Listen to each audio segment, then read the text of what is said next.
السلام علیکم ورحمۃ اللہ وبرکاتہ۔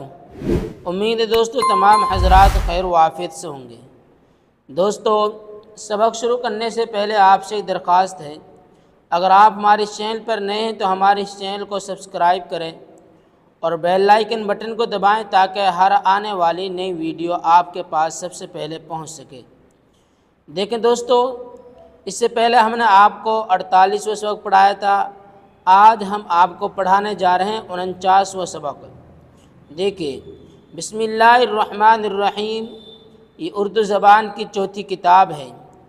بنائے قلعہ آگرہ، بنائے قلعہ آگرہ، 10ویں سال جلوس کے آغاز میں، جلوس کے آغاز میں دارالخلافہ آگرہ کے اندر جو بمنزلہ مرکز ہندوستان ہے، جو بمنزلہ مرکز ہندوستان ہے، مصالح ملکی کے لحاظ سے، مصالح ملکی کے لحاظ سے ایک عالی شان قلعہ کی تعمیر کا حکم دیا، عالی شان قلعہ کی تعمیر کا حکم دیا۔ لودھیوں کا قلعہ، لودھیوں کا قلعہ جو بہت پرانا ہو گیا تھا، جو بہت پرانا ہو گیا تھا، ڈھا دیا گیا، ڈھا دیا گیا، اور اسی موقع پر نئے سنگین قلعہ کی، اور اسی موقع پر نئے سنگین قلعہ کی بنیاد ڈالی گئی، بنیاد ڈالی گئی۔ غرض دیوار 30 گز، غرض دیوار 30 گز، دیوار 30 گز اور ارتفاع 60 گز قرار پایا۔ ارتفاع کہتے ہیں بلندی کو، اور ارتفاع 60 گز قرار پایا۔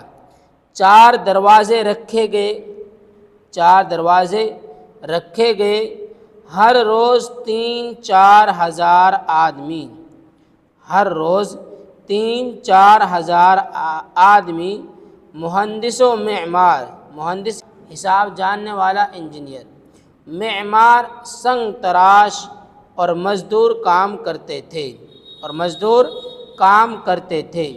یہ سنگ سرخ، یہ سنگ سرخ کا قلعہ مع فصیل، چوڑی دیوار، مع فصیل و برج وغیرہ 8 برج میں نے گنبد وغیرہ 8 برس کی مدت میں قاسم خاں میر بر و بحر کے اہتمام سے تمام ہوا، قاسم خاں میر بر و بحر کے اہتمام سے تمام ہوا۔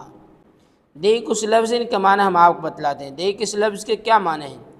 مصالح، یہ مصلحت کی جمع ہے، نیکیاں، مصالح مصلحت کی جمع ہے، نیکیاں۔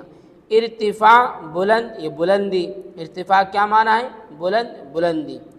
مہندس حساب جاننے والا انجینئر، حساب جاننے والا انجینئر۔ فصیل چوڑی دیوار، فصیل کیا معنی ہے؟ چوڑی دیوار۔ برج گنبد، برج کیا معنی ہے؟ گنبد۔ تو دوستو یہاں تک کہ ہمارا سبق ہوا، اس سبق کو آپ بہت دھیان سے سمجھیں اور سنیں، اور آگے تک ہماری اس ویڈیو کو شیئر کریں تاکہ اور حضرات بھی ہمارے اس چینل پر اردو سیکھ سکیں۔ پھر ملتا ہے اگلی ویڈیو میں۔ السلام علیکم ورحمۃ اللہ وبرکاتہ۔